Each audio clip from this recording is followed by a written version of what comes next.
네, 여러분 안녕하세요. 네, 방금 소개해 주신 대로 저는 이제 전세권이라고 합니다. 제 이름은 어, 책 세 권으로 기억하는 분도 있고 아니면은 이제 부동산에서 월세, 전세, 자가 할 때 이제 딱 중간 전세로 기억하는 분들도 있고 그렇습니다. 저는 이제 제주 열방대학 말씀사역센터에서 지금 현재 묵상 사역으로 섬기고 있고요. 제가 원래는 2011년에 제주에서 CDTS를 했어요. 이제 그때는 이제 교회에서 부목사로 사역을 할 때에 하나님 앞에 나는 어떤 그 사람이 되어야 할 것인가 이런 고민을 많이 했거든요. 근데 하나님과 친밀한 사람 되고 싶다는 그런 마음이 생겨서 그때 저는 YM도 몰랐고 DTS도 몰랐는데 그 DTS를 받으신 몇몇 분들이 했던 단어가 제 귀에 꽂혔어요. 뭐냐면 하나님과 친해져요, 친밀해져요 이런 얘기를 하시더라고요. 그래서 나는 하나님과 더 친해져야 돼 그런 생각이 있어서 DTS 제주 열방대학 DTS로 CDTS를 가게 되었고 이제 거기서 이제 훈련을 받다가 이제 열방대학 안에 여러 학교들이 있거든요. 근데 이제 그걸 소개하는 그런 캠퍼스 페어가 있는 날에 예, 그 성경 연구 학교가 있다는 것을 알고 내년에 2012년에 저 성경 연구 학교라는 걸 9개월 동안 한번 해봐야 되겠다 그런 생각이 들었습니다. 근데 다른 목적은 아니었고 다시 교회 사역하기 전에 성경을 5번 읽는다는 거예요. 이게 각각의 숙제를 할 때. 그래서 그래 오독 성경 5번 읽기 거기에 마음이 딱 사게 됐어요. 그래서 뭘 배우는지도 모르고 그냥 성경 연구 학교를 2012년에 9개월간 했습니다. 그때 같이 했던 분이 이제 우리 오민우 간사님 그때 같이 했었어요. 저랑 동기십니다. 그러고 나서 이제 13년에 이제 성경 연구학교 간사로 지원을 했는데 다행히 받아주셔서 이제 10년 동안 8번 학교 섬겼고요. 그리고 나서 이제 안신년하고 저에게 주신 마음이 이제 울타리 밖에 있는 사람들에게 하나님을 알게끔 하는 게 너무 마음에 이제 간절한 마음이 생긴 거예요.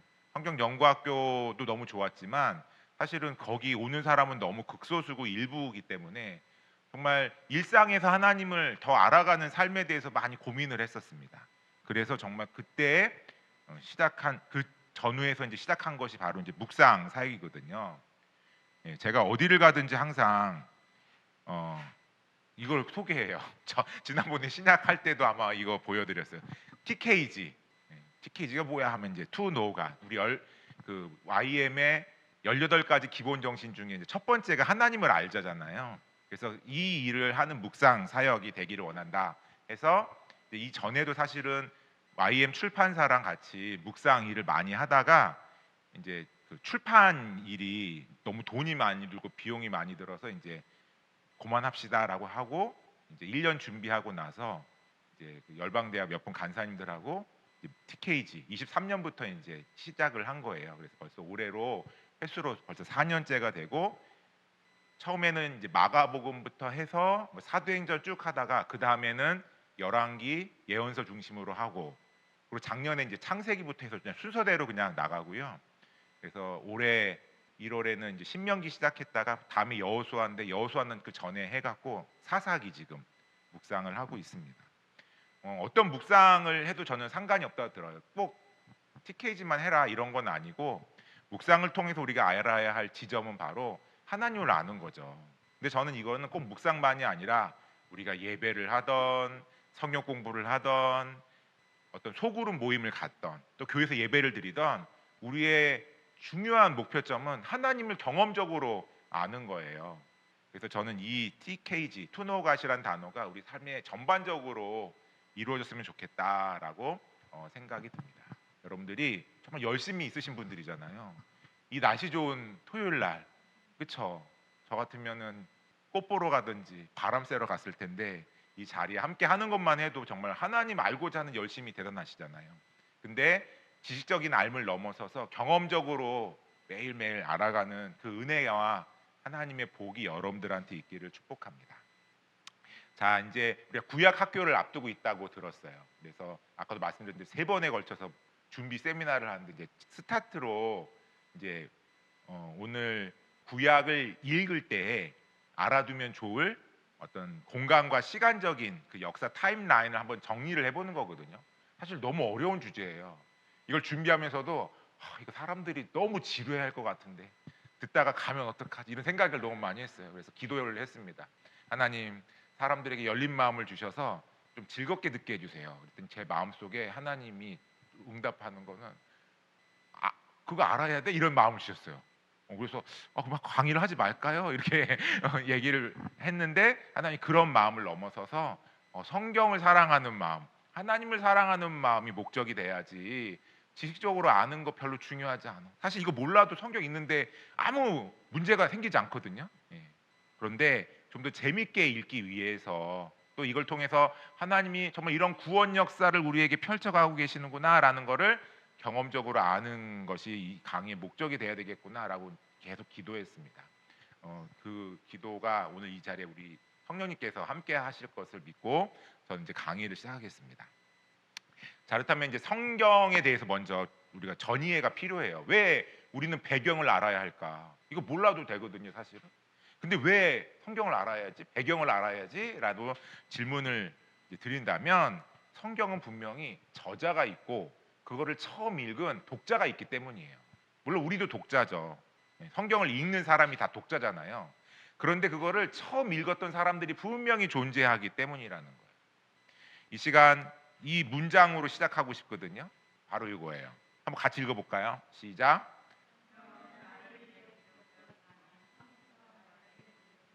네. 뭐 그냥 틀린 말 같지는 않은데 도대체 저게 뭔 말이야? 말장난이야라는 생각이 들어요. 그런데 앞문장은 이해하실 거예요. 성경은 하나님이 나를 위해 주신 거예요. 여러분 믿으시나요? 네. 여러분 하나님을 알아가는 방법은 여러 가지가 있어요. 예배를 통해서도 하나님을 알아요. 묵상을 통해서도 하나님을 알아요. 중보기도 하면서도 하나님을 경험해요.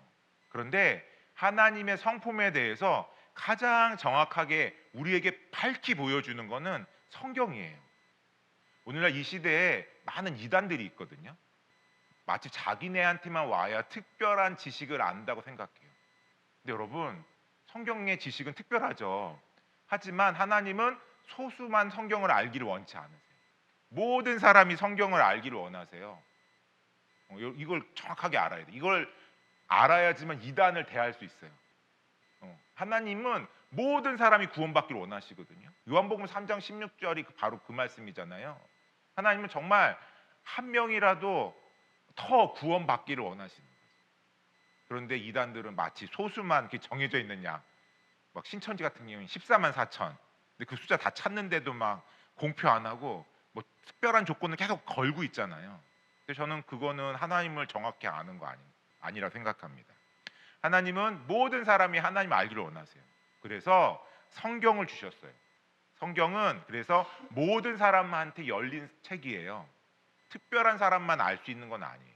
물론 성경을 연구하다 보면 특별한 지식을 나만 아는 것 같은 순간들이 오거든요. 저도 막 강의 준비하다가 막 이거 가슴이 막 벅차오르는 순간이 있어요. 그래서 아내한테 막 얘기하면 우리 아내는 시큰둥해요. 저게 뭔 소리인가?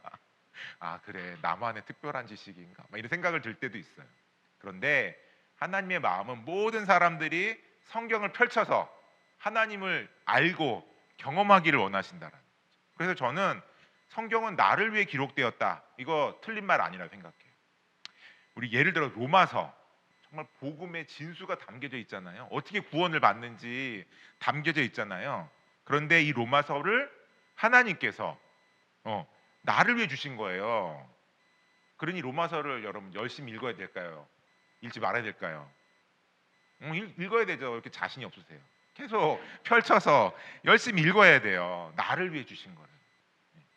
로마서만이 아니라 창세기부터 해서 요한계시록까지 그 66권. 예를 들면 뭐 성경 보다 보면 뭐 그 유다서 그런 책들, 요한 2, 3서 막 한 장짜리잖아요. 오바댜 이런 거 별로 주의 깊게 안 읽어요.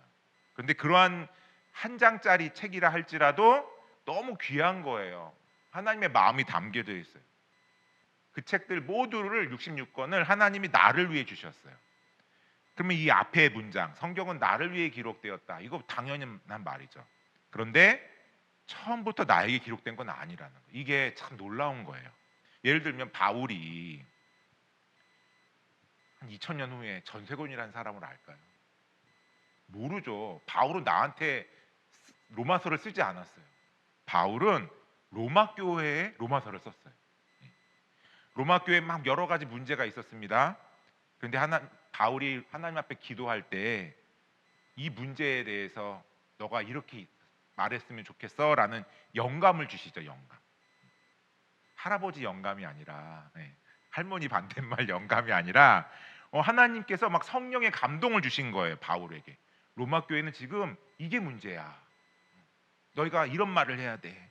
그래서 바울이 로마 교회에 쓴 게 로마서죠. 근데 그 로마서가 하나님이 나에게 주신 책이에요. 이게 뒤에 말이 안 되는데 이게 성경 안에 담겨진 진리라는. 그러니까 이 모든 책들은 다 그런 식의 루트가 있는 거예요. 모세가 나를 몰라요. 전세고는 어떻게 알겠어요? 그런데 모세가 쓴 이 모세오경을 하나님이 처음에는 모세가 이스라엘 백성들한테 준 거지만 그 책을 하나님이 들어서 이 시대에 저에게까지 전세곤에게까지 알게끔 한 책이다라는 겁니다. 그래서 우리가 구약을 볼 때 우리가 이 개념을 조금 알아야 돼요. 구약은 좀 더 신약보다 복잡한 면이 있어요. 이거 조금 잘 이해해 주세요.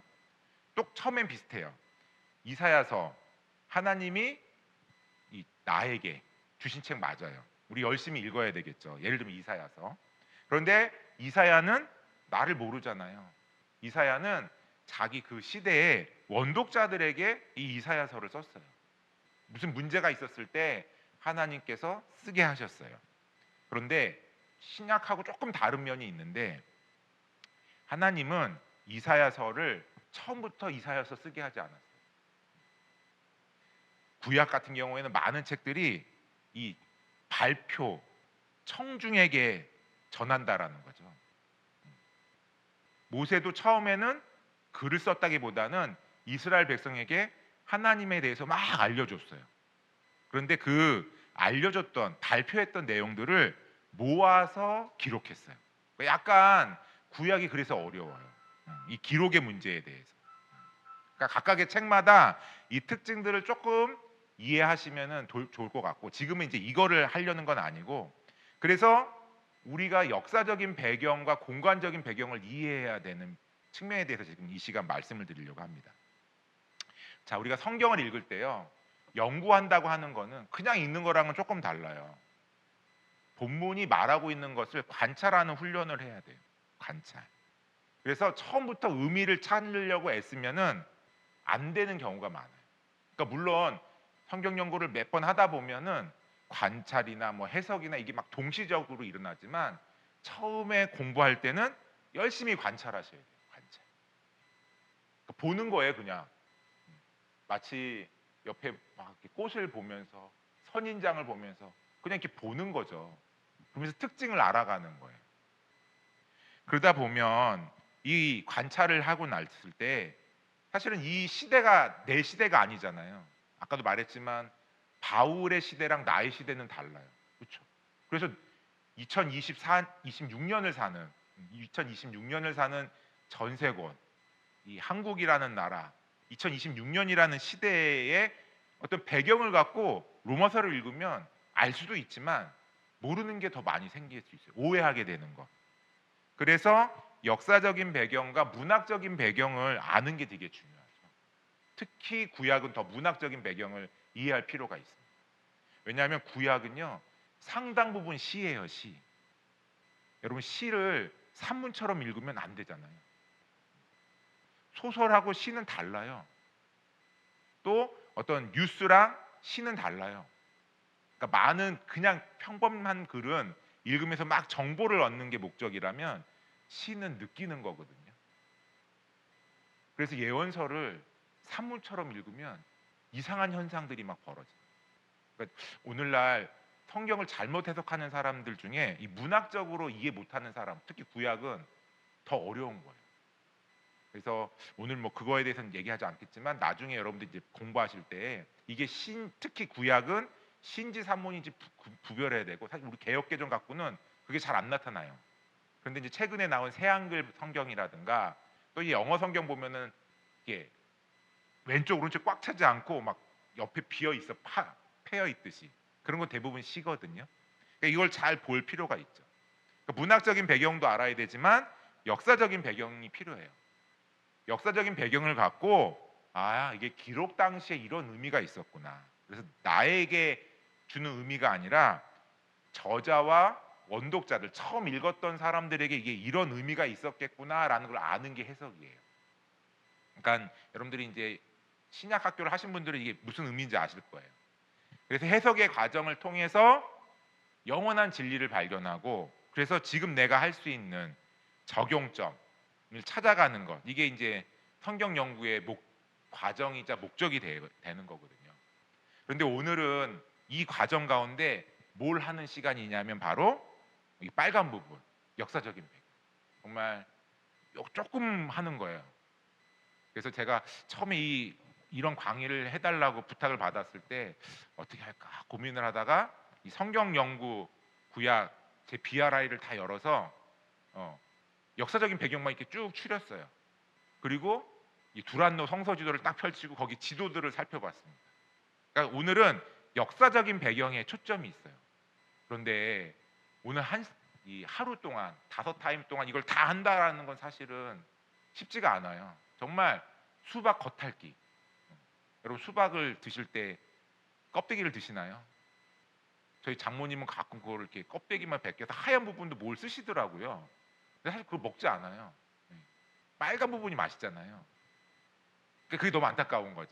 잘못하면 맛이 없어 오늘 강의. 수박 겉핥기식으로 막 파란 부분 막 핥고 있으니 이게 도대체 무슨 맛인가? 이 성경 공부를 해야 되나 말아야 되나라는 생각이 들지만 정말 제가 최대한 추리다 보니까 그냥 그런 시간이 될 수도 있겠다라는 생각이 조금 들었습니다. 그래서 편안한 마음으로 들으세요.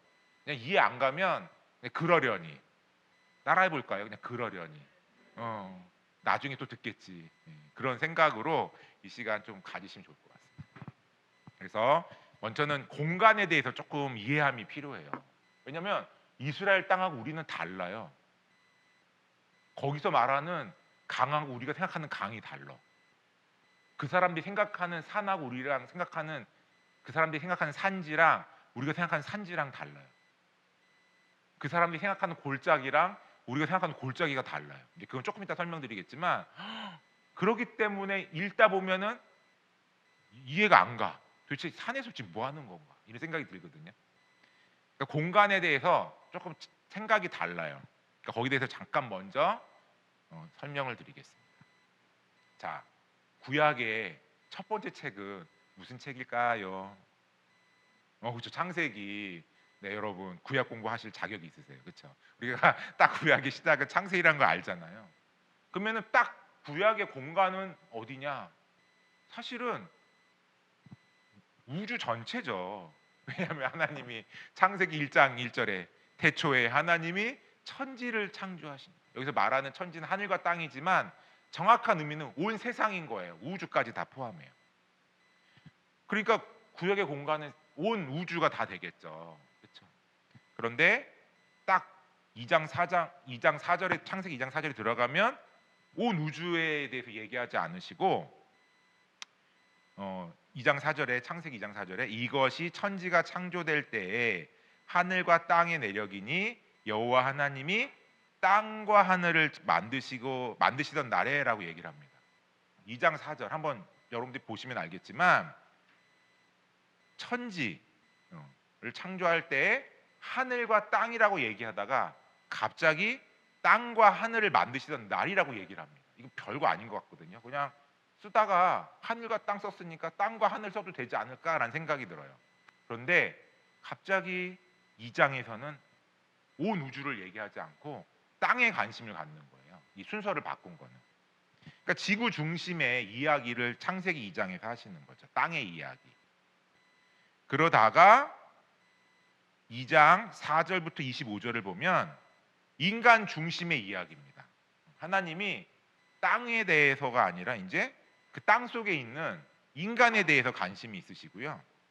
또 그러다가 2장에서는 가정을 관심을 갖는 거거든요. 그러니까 점점 어때요? 창세기는 포커스를 줄여서 시작은 어디냐? 에덴에서 시작해요. 에덴. 그런데 여러분 에덴이 어딜까요? 에덴 보셨나요? 저는 가끔 에덴 슈퍼 이런 건 봤어요. 옛날에. 요즘에는 슈퍼가 없으니까 잘 못 봤는데 옛날 지나가다가 에덴 슈퍼 이런 거 봤거든요. 또 뭐 소설 가운데 또는 우리나라 드라마 가운데 에덴의 동쪽 뭐 이런 걸 봤어요. 그러니까 뭔가 하나님께서 처음 세상을 창조하셨을 때 그 지상의 낙원이 그 구약 공간의 시작이라는 거죠. 그런데 안타깝게도 2장에서 하나님과 함께 동산을 거닐던 그 아담 그리고 이제 하와가 선악과를 먹고 나서는 어떻게 돼요? 죄에 빠져갖고 에덴을 잃어버리잖아요. 그런데 성경을 잘 보면 에덴이 어딘지 몰라요. 가끔 유튜브 보면은 성경에 정말 이상한 거 갖고 막 나만 안다는 듯이 막 올려놓은 유튜브 되게 많거든요. 근데 되게 흥미롭게 보는데 읽다 보면은 아 이거 너무 과한 해석이다. 잘못하면 위험하다 하는 게 있어요. 그러니까 사실 성경이 말하지 않는 거는 중요하지 않는 거예요. 알아도 되지만 몰라도 되기 때문에 자세하게 설명 안 한 게 너무 많거든요. 근데 요즘에 보면은 막 유튜버들은 그 막 사람들 클릭을 많이 끌어야지만 장사가 되니까 여러분 클릭이 조회수에 따라 돈 되잖아요. 그러니까 막 그런 흥미를 위해서 만들어 놓은 게 너무 많아. 그리고 가짜 정보도 너무 많아요. 그러니까 여러분 성경 공부를 잘 분별하는 그런 데를 다녀야지 잘못하면 큰일 납니다. 그래서 막 에덴이 있다는 거야 어딘가에. 그래서 보면 별거 아니야. 그러니까 여러분 조심해서 보셔야 되는데 근데 재밌는 거는 그 에덴에 있었던 강의 이름이 나오거든요. 2장 10절부터 14절에 비손, 기혼, 그러니까 티그리스라고 하는 히데겔, 그다음에 유브라데 이 네 개의 강이 나와요. 이 강은 뭘까? 그러니까 에덴이 없어졌으니까. 근데 에덴에서 강이 네 개가 흘러간다는 거야. 그런데 여러분 그 강이 실제로 있어요. 그러니까 아마 에덴이 어디냐라고 막 만들어놓은 유튜브는 이거 갖고 되게 설명했던 것 같아요. 그런데 지도를 딱 보면 제가 이제 많이 봤던 건 이제 두란노 성경 지도고 두란노 성서 지도인가 하여튼 그 책이고 이제 그 바이블웨이라고 하는 이영재 목사님이 쓰신 그것도 있거든요. 근데 그거를 간간히 이제 참조했는데 거기서 갖고 온 지도예요. 거기는 이제 넘버링이 없어서 제가 페이지를 적어놨는데 거기 보면 네 개의 강 이름이 나와요. 어디냐면은 자세히 보면 안 보이시죠? 그냥 나중에 제가 PPT 드렸으니까 한번 보세요. 여기 보면 그 비손이라고 하는 강이 여기 있어. 그 다음에 기온이라는 강은 여기 있어요. 그러니까 요게 두 개가 합쳐져서 나일강을 이루거든요. 또 어느 강이냐면 히데겔이라고 하는 티그리스 요거 그리고 유프라테스라고 하는 그래서 요게 두 개가 합쳐져서 이렇게 이라크에서 그 요즘에 여기 사람들이 그 어딘지 아시죠? 이란 전쟁 때문에 이란에서 난 전쟁 때문에 여기 있는 배들이 못 빠져나가고 지금 기름값이 엄청 올라갔잖아요. 그러니까 여기로 흘러나가는. 그러니까 에덴이 어딘지는 모르겠지만 에덴에서 언급된 그 강들이 바로 여기에 있는 거죠. 근데 놀랍게도 이 네 개의 강은 그 당시 이집트와 메소포타미아 문명을 이루는 그런 강이라는 거죠. 그러니까 거기서 문명이 나오긴 했는데 중요한 건 우리는 그 에덴을 잃어버렸어요. 그리고 나중에 이제 성경을 쭉 공부해 보면 알겠지만 이제는 장소적인 개념이 아니라 사실 그 에덴은 하나님이 인간과 함께 세상을 그 통치하기 위한 공간이었거든요. 하나님 나라의 모형이에요. 그리고 그 하나님 나라의 모형을 이제 구약에서부터 아브라함을 부르시고 이삭, 야곱 이렇게 해갖고 이스라엘을 만드시고 나중에는 그 이스라엘이 망했지만 새 이스라엘을 만드시고 신약에 넘어가면 예수님이 회개하라 하나님 나라가 가까이 왔다. 하나님 나라가 시작된 거죠. 그리고 나중에 요한계시록에 가면은 그 새하늘 새 땅 바로 에덴이 다시 회복이 되는 거죠. 그러니까 성경은 에덴에서 에덴으로 끝나거든요. 그런데 중요한 건 제가 이걸 왜 얘기하느냐 에덴이 없다고 하면서 모른다고 하면서 이제는 공간의 개념이 아니라 바로 예수님이 이제 만들어 가시는 그 하나님 나라 그게 이제 에덴인 거죠. 근데 중요한 건 이 강들을 왜 언급했느냐 바로 이 지역이 구약의 되게 중요한 공간을 이루어요. 혹시 이런 말 들어보셨는지 모르겠어요. 비옥한 초승달 지대. 그러니까 이게 초승달 모양이 뭔지 아시죠? 이렇게 요 형태를 지금 얘기하는 거죠. 초승달. 보면 그 에덴에서 언급되는 그 네 개의 강과 연결된 그 지역인 거죠. 근데 처음에는 이 단어가 이집트는 빼고 요 메소포타미아 해서 팔레스타인 지역까지를 이제 이 학자가 얘기한 건데, 이 말을 처음 붙였던 사람은 미국의 역사가래요. 누군지 몰라. 저도 책에서만 봤어. 제임스 헨리 브레스티드. 어제 되게 연습했거든요. 발음 틀리지 않게 하려고. 예. 왜냐면 영어니까 급하면 발음 세잖아요. 예. 제임스 헨리 브레스티드. 이 사람이 서아시아 요 근동 아시아에 막 문명 고고학을 발견하다 보니까 문명이 요 지역을 따라서 이렇게 형성이 된 걸 발견을 하고 여기를 비옥한 초승달 지대라고 이름을 붙인 거예요. 사실 오늘날에는 이 지역이 비옥하지가 않거든요. 비옥하지가 않아요. 그냥 이 지역은 뭐만 많이 나요? 요즘에 석유만 많이 나잖아요. 제발 이 페르시아 많이 열려갖고 호르무즈 해협이 열려서 자유무역이 돼야 우리가 조금 석유값이 내릴 텐데, 그렇죠? 어저께 지나가다 보니까 이제 목포는 석유값이 휘발유, 경유 다 1,900원대이더라고요. 근데 제주는 2,000원대거든요. 와, 이게 너무 올랐잖아요.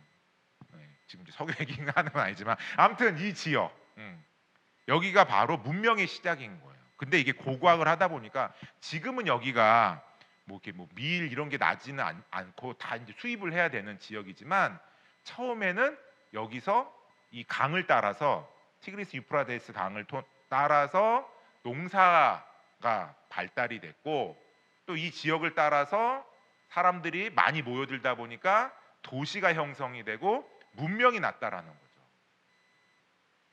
그리고 나중에는 사람들이 이집트 유역까지 합쳐서, 왜냐하면 고대 문명의 4대 문명을 얘기할 때 이 이집트와 메소포타미아 문명을 얘기하잖아요.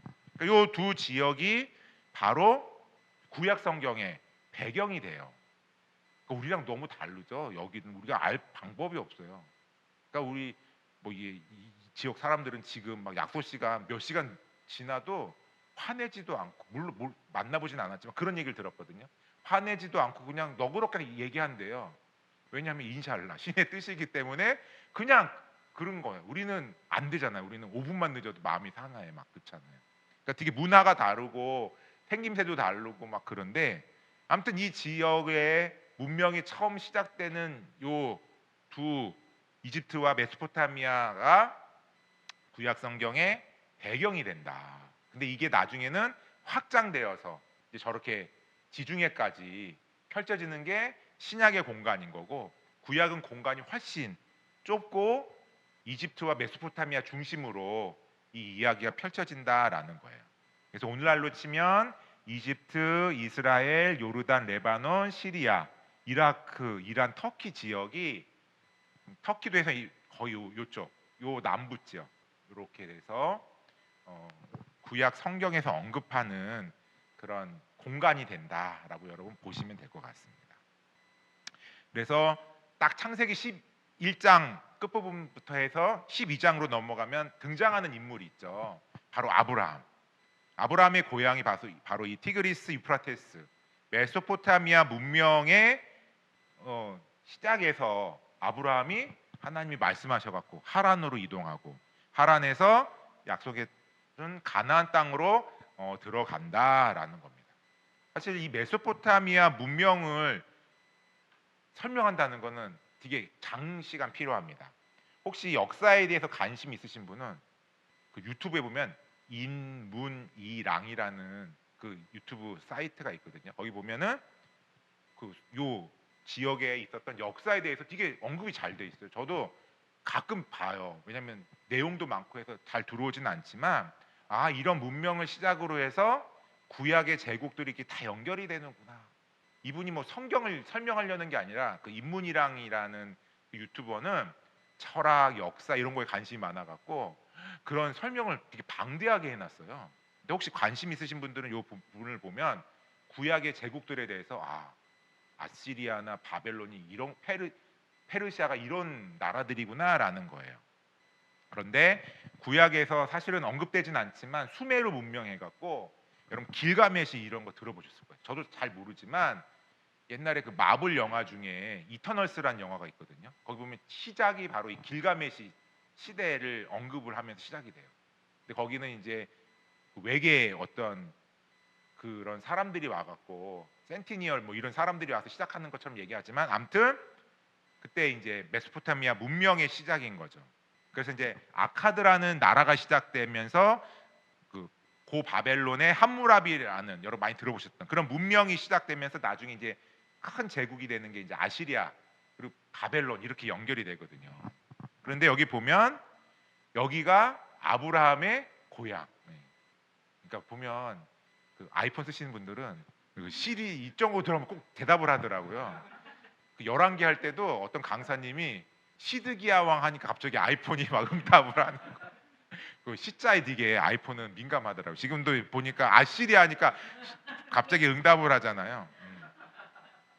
근데 제가 이제 이거 뭐 다 설명하려는 건 아니라 여기서 말씀을 드리려고 하는 거는 아브라함은 어디서부터 왔는가? 문명에서 나왔다는 거예요. 도시. 근데 창세기를 잘 읽다 보면 1장부터 11장까지 가는 데 있어서 약간 도시에 대해서 부정적인 뉘앙스가 있어요. 왜냐하면 그 도시들은 대부분 폭력으로 이루어지거든요. 사람들이 많이 모이면 예, 물물 교환 이런 걸 하면서 경제력이 생기잖아요. 그런데 그거를 더 얻기 위해서 폭력을 행사하는 거예요. 그러니까 사실 도시가 좋죠. 저도 막 제주에 있다가 서울이나 부산 가면은 백화점 가거든요. 근데 물건 사려고 가는 거 아니에요. 그냥 사람들 많고 이렇게 왔다 갔다 하는 뻥 뚫린 공간이 가끔은 이제 생각이 나는 거예요. 네. 그러다가 이제 거기 너무 있으면 복잡하고 하니까 다시 이제 제주도 올 때는 그래 제주가 최고지 이런 생각하면서 오긴 해요. 근데 누구나 약간 도시의 편리성을 느끼면서 다 글로 가려고 하잖아요. 그러니까 막 요즘에는 막 그래서 인구 소멸지역 우리나라에 막 생기고 있어요. 다 도시로만 가려고 하니까. 그러니까 이게 우리나라 발전은 어느 순간 저해가 될 거니까 이제 정부에서는 뭐지? 그 삼특인가 뭐 하여튼 그 정책을 지금 하고 있잖아요. 권역별로 조금 이렇게 잘 살려고 하는 거. 그런데 아무튼 사람은 이미 아브라함 시대 때부터 도시에 모이기를 이제 본능적으로 바라는 거죠. 근데 신기하게 하나님은 거기를 떠나서 내가 말하는 곳으로 가라. 그러니까 이 메소포타미아 문명에서 나오는 이야기로부터 그래서 하나님이 약속한 땅으로 가라고 하는 거죠. 그런데 신기하게 그 약속의 땅으로 온 아브라함은 어디로 가느냐? 이집트로 가죠. 이집트로 내려가요. 또 다른 문명으로 가는 거예요. 왜냐하면 이집트는 여기가 이제 보통 사람들이 저 이집트, 고 이집트 말이 저가 왜 위쪽에 있지라는 생각이 들지만 이제 하류인 거예요. 이쪽 바다로 나가니까. 뭐 이게 중요한 게 아니라 주로 이쪽 저 이집트 쪽에서 이제 이스라엘 사람들은 많이 가고 그리고 저 이집트 하류 이집트의 고센 땅에서 이스라엘 민족이 만들어지잖아요. 그런데 나중에 막 예언서 해다 보면 막 구스 그쵸? 이미 그 민수기 이런 데 보면은 이제 모세가 구스 여인하고 막 결혼하잖아요. 이제 구스는 이집트의 요 상류 지역, 요 지역을 에티오피아 오늘 그 지역을 이야기를 하거든요. 그런데 요쪽을 또 아브라함이 가는 거죠. 근데 왜 가느냐? 여기는 그 나일강이 있는데 그 나일강이 주기적으로 범람하는 거죠. 그러니까 많은 비옥한 토지를 끌고 내려오나 봐요. 그래서 그게 나일강을 따라서 지중해로 넘어가서 그 팔레스타인 지역까지 막 그 비옥한 땅이 흙이 막 흘러가는 것 같아요. 그런데 여기에 문명이 생긴 거죠. 사람들이 또 여기에 모이는 겁니다. 그래서 아브라함이 곡식이 없을 때 이 비옥한 땅으로 또 가는 장면이 나오는 것을 볼 수 있습니다. 이집트는 크게 세 시대로 나누더라고요. 역사를 보니까 이것도 여러분 유튜브에 보시면 설명이 잘 돼 있는 거 있거든요. 제가 여기서 다 언급하진 않지만 고대 왕국, 중왕국, 신왕국으로 나누더라고요. 근데 우리가 고대 왕국은 피라미드와 스핑크스를 만들면서 이집트 문명을 만들어가는 시기인 거죠. 그러다가 이집트 지역이 아닌 다른 지역 사람들이 이집트를 침공하는 거예요. 그러면서 생긴 시대가 바로 이 중왕국 시대입니다. 그래서 힉소스라고 하는 그 민족이 침략을 해서 이집트를 정복을 한 거예요. 그러니까 이집트의 주류 원래 살고 있던 사람이 아니라 외부 사람이 들어와서 침략해서 다스리던 시대예요. 그러니까 여러분 이 시대는 외부인에 대한 두려움이 별로 없겠죠. 제 말 이해하시겠어요? 그러니까 단일 민족끼리 있으면 외부에 대한 두려움이 있는 것 같아요. 그러니까 한국 사람이 외부 사람 외국인 만나면 말하는 걸 되게 꺼려 하거든요.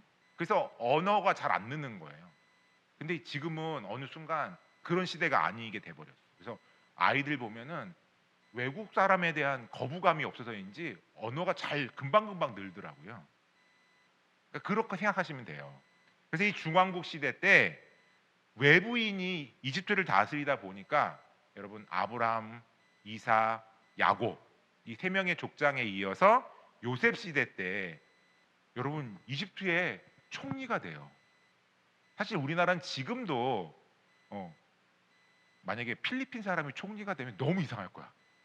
그렇죠? 우리나라는 단일 민족 이런 게 너무 강하잖아요. 근데 어느 순간 우리나라도 막 외국 사람들 많이 들어오고 외국인들도 한국 국적 많이 갖고 보면은 어느 날 외국 사람이 총리가 되는 날도 올 수 있어요. 예를 들면 미국도 처음에는 백인 중심이었지만 어느 순간 오바마 같은 사람도 대통령이 되잖아요. 그러니까 그렇게 되는 거죠. 그러니까 이 시기가 외부인이 와도 외국 사람이 들어와서 총리가 돼도 전혀 어색하지 않은 시대. 바로 하나님이 이 시대의 큰 7년의 대기근의 시대를 잘 준비하기 위해서 요셉을 준비하셨잖아요. 그러니까 바로 이 시대가 바로 이집트의 중왕국 시대죠.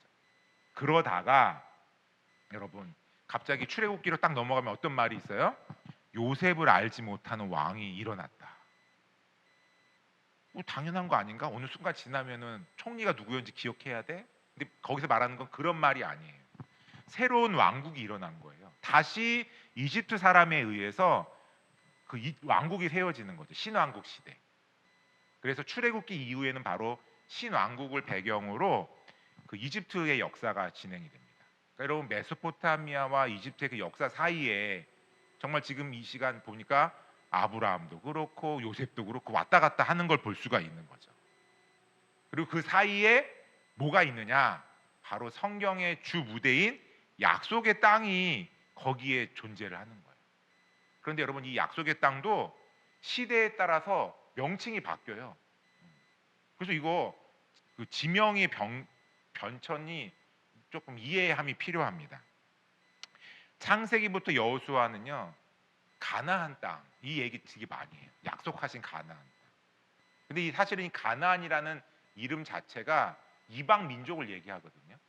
그런데 그 민족이 살고 있는 그 땅을 하나님께서 아브라함과 이삭과 야곱에게 약속하셨고, 그리고 430년이 지나고 나니까 지금 창세기나 출애굽기나 레위기나 민수기나 신명기는 지금 이스라엘에게 그 땅을 주시겠다라고 약속한 거예요.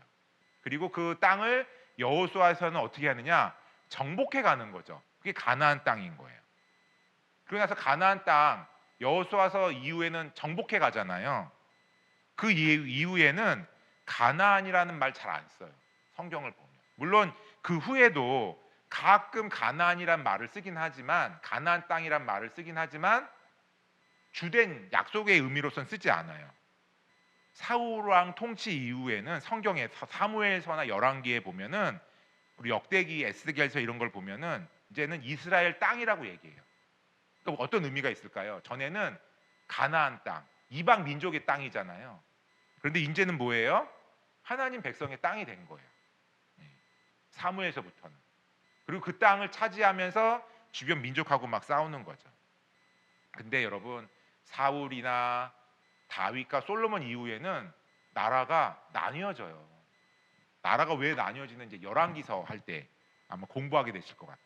근데 이제 쉽게 얘기하면 솔로몬이 하나님 버리니까 하나님 버리니까 하나님이 다윗을 봐서 솔로몬 때가 아니라 후대에 그 나라를 나뉘시거든요. 그러고 나서 분열 왕국이 되면 이제는 그 땅을 이스라엘이라고 얘기하지 않고 나뉠 수밖에 없잖아요. 그래서 남유다, 북이스라엘 그렇게 이제 명칭을 합니다.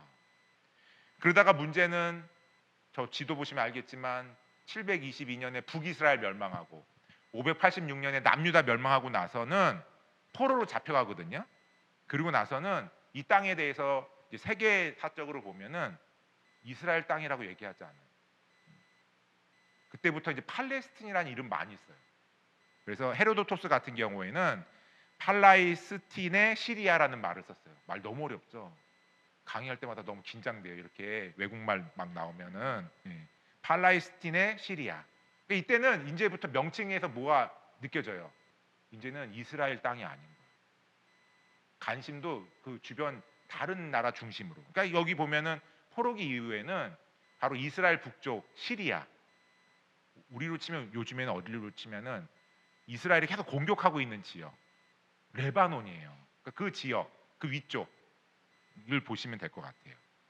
그러다가 포로로 붙잡혀 갔다 온 다음에 한 100년 동안 우리 이제 성경에는 나와 있지 않지만 100년 동안 이스라엘이 독립하는 시기가 있어요. 160 BC 기원전 164년부터 63년까지 약간 100년간 정말 이스라엘의 독립이 오는데 하스모니아 왕조 시대거든요. 그때는 잠깐 그 땅의 주인이 유다로 다시 바뀌는 거죠. 그래서 유다라는 이름을 써요. 그러다가 이제 로마의 지배로 넘어간 이후에 BC 63년 이후부터는 프로반시아 유데아, 그러니까 유데아라는 이스라엘 명칭을 쓰기도 하지만 로마에 의해서 아예 멸망되고 나서 AD 70년 이후에는 이제 로마가 이스라엘 멸망시키거든요. 예루살렘을 디도 장군에 의해서. 그때는 이제 아예 유대인들 이름을 없애버리는 거지 그 땅에 대해서. 그래서 그때부터는 다시 프로반시아, 시리아, 팔레스티나. 그러니까 팔레스틴이라는 땅의 이름을 그때부터 많이 쓰는 거예요. 그래서 그 지역은 이제 팔레스틴이라고 사람들이 많이 불렀어. 그러다가 2차 세계대전 이후에 이제 이스라엘한테 그 땅을 사람들이 서구에서 준 거잖아요. 사실 그게 비극의 시작이죠. 계속 그 이후부터는 계속 전쟁이 나는 거예요. 그러니까 이 땅 이름을 잘 눈여겨 보면은 그 땅에 하나님이 통치하는 시기에는 이스라엘이나 그렇죠 뭐 유다 이런 말을 쓰지만 뺏기고 난 이후에는 팔레스타인 이름을 쓰기 시작하는구나 하는 걸 볼 수 있어요. 그리고 많은 분들이 잘못 생각하는 건 그 팔레스타인 그럼 블레셋과 연결된 거 아니야라고 말하지만 사실은 구약에 나온 블레셋 사람들에게 명칭으로는 연결이 될지 모르겠지만 실질적으로 오늘날 팔레스타인이 사람들이 블레셋 사람들하고는 이렇게 관련되어 있지는 않아요. 그러니까 마치 막 그 사람들 폭격당하면 성경에서 막 다윗과 뭐 이런 사람들이 블레셋 공격해서 이기듯이 막 그런 개념으로 생각하면 안 돼요. 그러니까 이미 오늘날 역사랑 성경의 구약 역사랑은 분리되어 있는 면이 있습니다. 그러니까 저는 성경을 잘못 읽으면은 되게 호전적이 되는 것 같아요. 막 전쟁에 대해서 너무 심취해. 내가 마치 다윗처럼 해갖고 막 주변 나라를 정복해야 될 것 같아요. 그런데 여러분 그 시대랑 지금은 다른 시대. 여러분 다윗은 하나님의 언약을 성취하는 그 전쟁 좀 이따 이제 설명드릴 건데 그 약속이지만 오늘날엔 저는 그 의미는 아닌 것 같아요. 그러니까 저는 모든 전쟁은 반대합니다. 하나님이 뜻이 아니에요. 제 생각에는 제 믿음으로는 물론 뭐 다르게 생각할 수는 있겠지만 아무튼 전쟁이 멈춰야 되겠죠. 그래야 이게 호르무즈 해안에서 배가 나와야지만 세계가 안정될 텐데 정말 저는 정말 세상 끝날 때가 다가오는 건가 이런 생각 너무 많이 들거든요. 근데 아무튼 우리가 구해야 될 거는 정말 하나님 나라가 이 땅에 임해야 되는 거. 근데 그게 언어적으로 저는 막 구약의 지명들이 성취된다 이런 개념은 이미 넘어섰다고 생각해요. 이미 예수님 이후에 여러분 성전도요 꼭 예루살렘 성전만 성전이 아닌 거예요. 신약에서 뭐라고 얘기했어요? 성령이 계시면 성전. 그렇죠. 이미 오순절 성령 강림 원래 성령 강림 때는 어떤 일이 벌어지느냐? 시내산에서 율법 받는 날이거든요. 오순절은. 그런데 신약에서는 그 오순절날 성령을 받아요. 이미 율법의 시대가 아닌 거야. 그리고 성령을 받은 사람이 어때요? 옛날에는 그 율법이 이렇게 말씀으로 안치된 곳이 성전이지만 이제는 성령을 받은 그 사람이 성전인 거고 공동체가 성전인 거잖아요. 그러니까 이미 신약의 시대는 다른 시대가 된 거거든요. 근데 여전히 예수님 이전으로 사는 사람이 너무 많다라는 저는 생각은 합니다. 그러니까 아무튼 이 지명이 계속 바뀌고 있다 하는 것들을 좀 보실 필요가 있습니다. 이 시간에 이제 좀 볼 것은 잠깐 볼 것은 뭐냐면 이제 그 네 개의 도로를 좀 알아야 돼요. 근데 이 네 개의 지도지만 특히 이제 저는 이제 세 개의 지도에 대해서 좀 설명을 드리려고 하는데 예, 여기 보면 이 하늘색 1번 도로 여기가 이제 지중해예요. 지중해라고 생각하시면 돼요.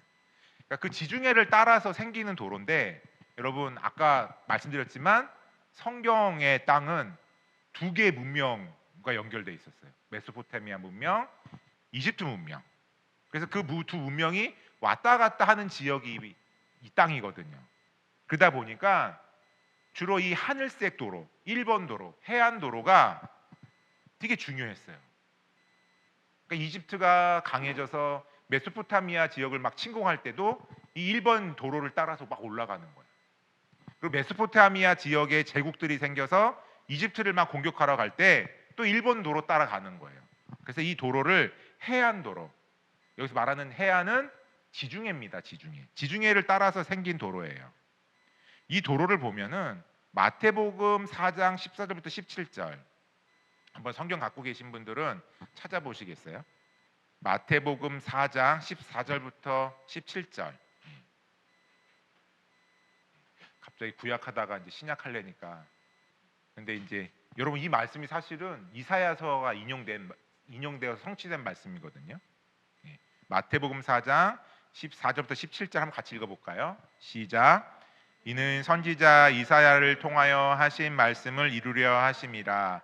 일러스되 스불론 땅과 납달리 땅과 요단강 저편 해변길과 이방의 갈릴리여 흑암에 앉은 백성이 큰 빛을 보았고 사망의 땅과 그늘에 앉은 자들에게 빛이 비추었도다 하느니라. 이때부터 예수께서 비로소 전파하여 이르시되 회개하라 천국이 가까이 왔느니라. 아멘. 여러분 이 말씀은 나중에 찾아보세요. 이사야 9장 1절 2절하고 연결돼 있어요. 근데 거기에 보면 해변길이라는 말이 나와요. 해변길. 바로 요 길인 거죠. 근데 여기가 성경은 마태복음도 그렇고 이사야서도 그렇고 흑암이라고 표현돼 있어요. 왜 흑암일까요? 특히 지금 뭐 갈릴리 이 지역은 요쪽 여기거든요. 여기가 왜 흑암이냐? 여러분 전쟁이 많은 지역이에요. 툭하면 일로 침략을 해 사람들이. 예. 막 뉴스에 보면은 막 폭탄이 떨어져서 초등학교가 무너지고 아이가 죽어갈 때 정말 너무 마음 아프더라. 너무 속상해. 여러분 그러니까 여기가 흑암인 거죠. 그런데 이 흑암된 지역에서 누가 태어나세요? 예수님이 오시는 거예요. 그래서 여기가 이 흑암에 있던 백성들이 큰 빛을 보았다. 이사야서부터 했던 예언이 마태복음에서 성취됐어요. 그 해변길인 거예요.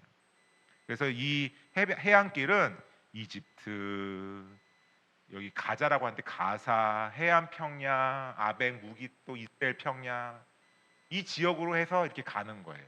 그래서 메소포타미아 지역까지 연결되어 있습니다.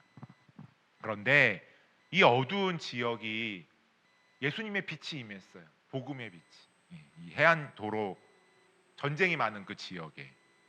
그리고 이 대로에서 예수님이 이제 태어나시고 특별히 이제 이 요바라는 지역, 여기가 텔아비브, 오늘날의 이스라엘의 행정적인 수도거든요. 근데 여러분 이 되게 의미가 있어요. 요바가 구약에도 나오고 신약에도 한번 나오거든요. 근데 구약에는 어떻게 나오느냐? 요나가 요바에서 하나님이 야 너 여기서 아수르로 니느웨로 가. 그랬더니 넌 아수르 싫어요 하면서 어디로 가요? 다시스로 가잖아요. 정반대지요. 바로 요바예요. 근데 여기가 되게 요나서는 뜻밖의 되게 선교적인 책이거든요. 이스라엘 구약도 이미 이스라엘에만 구원이 임한 게 아니라 이방 민족 아시리아, 이스라엘의 대표적인 원수 나라에도 구원이 임하기 시작했어요. 근데 그거의 시작점이 요바잖아요. 또 신약으로 딱 넘어가면 요바가 어디 나왔냐면 고넬료. 여러분 고넬료란 인물이 왜 중요한지 아세요?